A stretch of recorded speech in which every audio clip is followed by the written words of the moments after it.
In mid-2023, Moscow's towering glass giants were struck not by missiles, but by drones, small, fast, and relentless. The attacks marked a turning point in the war between Ukraine and Russia. No longer confined to trenches or border towns, the conflict had reached the heart of Russia's capital.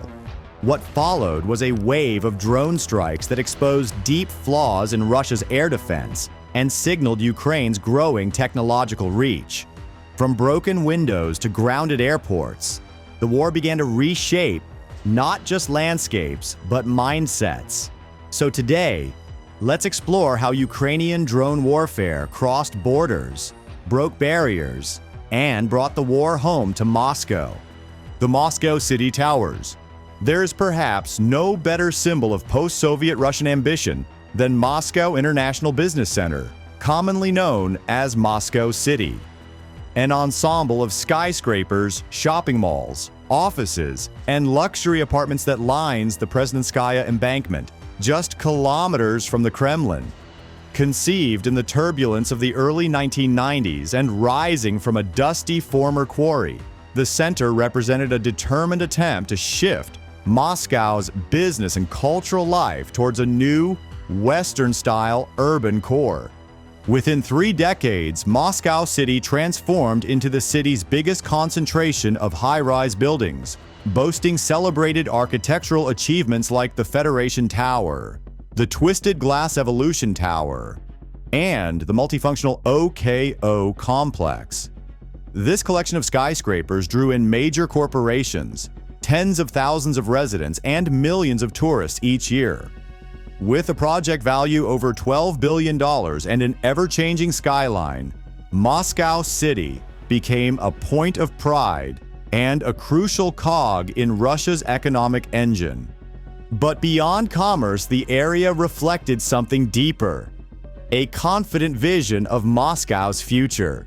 The towers stood as proof that Russia could compete with global financial centers and that, despite domestic hardship or external shocks, the city would remain secure, prosperous, and unassailable. In addition to its economic clout, Moscow City has high symbolic and practical strategic significance. Its towers are home not just to company headquarters, but also to government offices, media agencies, and infrastructure critical to the city's daily operation. With its close proximity to the Kremlin, major transportation links, and luxury housing for Russia's elite and foreign investors, the business center reflects architectural modernity and the country's attempt to present invulnerability at the core of its power. As a result, any strike on Moscow City is not merely an economic or physical attack. It is a direct challenge to the Russian state's self-image and the very narrative the government projects to both its citizens and the world. The public psyche and Kremlin leadership alike took comfort in the center's seemingly impenetrable glass walls. For decades, the idea of a direct attack on Moscow, let alone on this symbol of its 21st century optimism, seemed almost unthinkable. 2023 attack. Now in late July and early August 2023, Moscow's skyline was shaken by a series of drone strikes that marked a new phase in the Russia-Ukraine conflict. According to Mayor Sergei Sobyanin, a skyscraper in the Moskva city complex was hit by a drone for the second time in just 2 days. Although several drones were intercepted overnight, one managed to crash into the same tower that had been targeted earlier. The building, part of the IQ Quarter, housed key Russian government ministries including the Ministry of Economic Development, the Digital Ministry, and the Ministry of Industry and Trade. Video footage obtained by Reuters showed shattered glass panels high above the ground with over 150 square meters of glazing destroyed. Fortunately, no injuries were reported. Russia's defense ministry blamed Ukraine for what it called a terrorist attack, while Kyiv refrained from confirming responsibility. However, a Ukrainian presidential advisor warned that Moscow should brace for more drone strikes and more war, hinting at a shift in the battlefield's geography. March 2025 attack. The escalation continued into March 2025 when Ukraine launched its largest drone offensive yet against Moscow and surrounding regions. Russian officials reported that 343 drones were intercepted across the country, including 91 over the Moscow region and 126 near Kursk, where Ukrainian forces had recently withdrawn. The attack caused significant disruption, including a temporary shutdown of Moscow's 4 major airports. Tragically, 3 workers at a meat warehouse were killed and 17 others injured.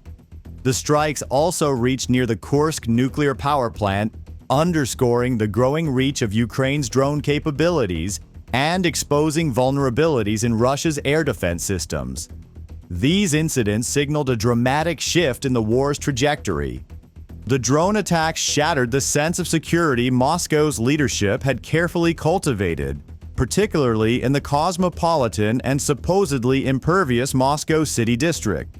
State-run media scrambled to project calm, portraying the response as swift and effective and emphasizing air defense successes. But the images of blown-out windows and burned-out cars soon went viral. So even as commuters returned to work, the mood in Moscow was palpably changed. While Ukrainian officials rarely claim direct responsibility for particular cross-border drone attacks, military spokespersons, off-the-record Ukrainian officials, and supportive media cast the March 2025 strike as both a demonstration of technological reach and a direct warning timed ahead of high-level peace negotiations. This is an additional signal to Putin that he should also be interested in a ceasefire in the air, said Andriy Kovalenko, a representative from Ukraine's National Security and Defense Council. Now, if we talk about the rise of Ukrainian drone warfare at the outbreak of large-scale war in February 2022, the Ukrainian armed forces viewed drones with skepticism, considering them akin to civilian toys, used mostly for aerial photography and simple reconnaissance. Yet necessity soon became the mother of invention. Using commercially available quadcopters like the DJI Mavic and a wave of volunteer-driven ingenuity, Ukrainian forces rapidly adapted drones for battlefield intelligence, artillery spotting, and even targeted strikes. By late 2024, Ukraine boasted over 300 drone models used in combat, ranging from small FPV quadcopters to long-range fixed-wing drones and specialized loitering munitions. Drone units became ubiquitous. These units rapidly multiplied skills using a mix of commercial, adapted, and locally engineered designs. Drones supported a range of key military functions including artillery adjustment, situational awareness, mapping minefields, destroying enemy armor, and evacuating wounded soldiers. Moreover, Ukraine started using a new drone strategy called mass effect. This meant sending dozens or even hundreds of drones at once into a target area. These drones didn't need to fly in perfect formation as they could work on their own or in loose groups. The goal was to flood the skies with so many drones that Russia's air defenses couldn't keep up. This made it hard for Russian forces to respond quickly and caused a lot of confusion. As we all know, Russia has long prided itself on invincible, layered air defense systems, a legacy of Soviet doctrine and epitomized by the much-touted S-300, S-400, and newly deployed S-500 missile complexes. Moscow, as the country's core, is ringed by what has been described as the world's densest web of integrated air and missile defenses.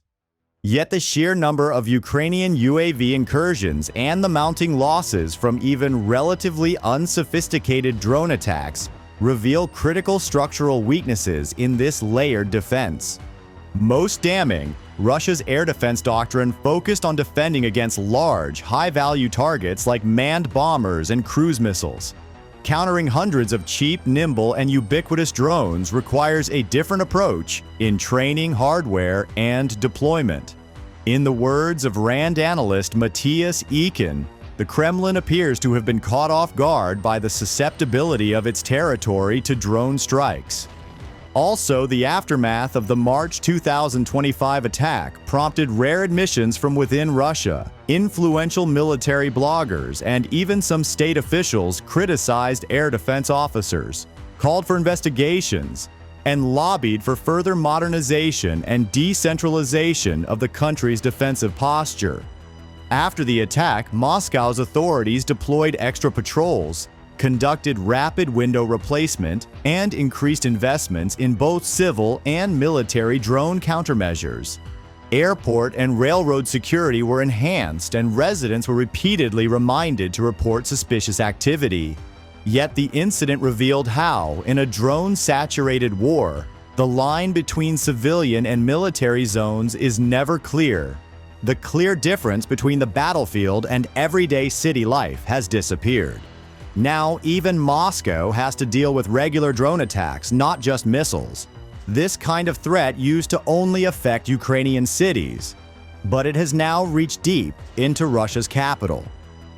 Beyond immediate casualties and property damage, the drone strikes have had persistent economic effects. Mass flight delays and airport shutdowns caused tens of millions in losses for airlines and disrupted business activity in Moscow and St. Petersburg. Drone attacks have also forced Russia to periodically disrupt mobile internet data, sometimes across up to 60% of the country, causing widespread business interruptions. By September 2025, analysts cited by Forbes noted that fuel prices had risen by 25%, in part due to successful Ukrainian drone strikes on oil refineries, strikes which Ukrainian President Volodymyr Zelensky called the most effective sanctions. Eventually, economic pressure, when combined with daily wartime stressors and social disruption, has begun to show up in Russian polling, as for the first time, a majority of Russians expressed support for starting ceasefire negotiations. As far as international reactions to the strikes are concerned, they were immediate and varied. Western governments, especially the US and its European allies, had to balance two imperatives: supporting Ukraine's right to self-defense and escalation management to avoid a broader regional or nuclear conflict. Diplomatic channels heated up as the 2025 attack occurred just before key US-Ukraine talks in Saudi Arabia aimed at advancing ceasefire prospects. NATO released a formal condemnation of irresponsible Russian drone and missile incursions into the airspace of several NATO frontline states, but tacitly acknowledged Ukraine's growing strike capability inside Russia as both a game changer and a source of risk for uncontrollable escalation.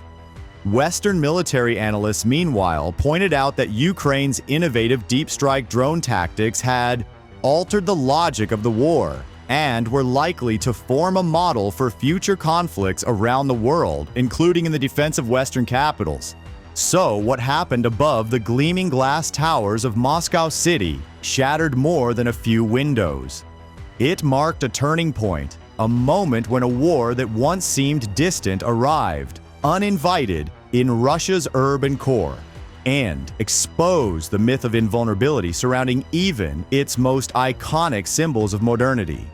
Ukraine's drone offensive has rewritten the rules of distance, cost, and risk in warfare.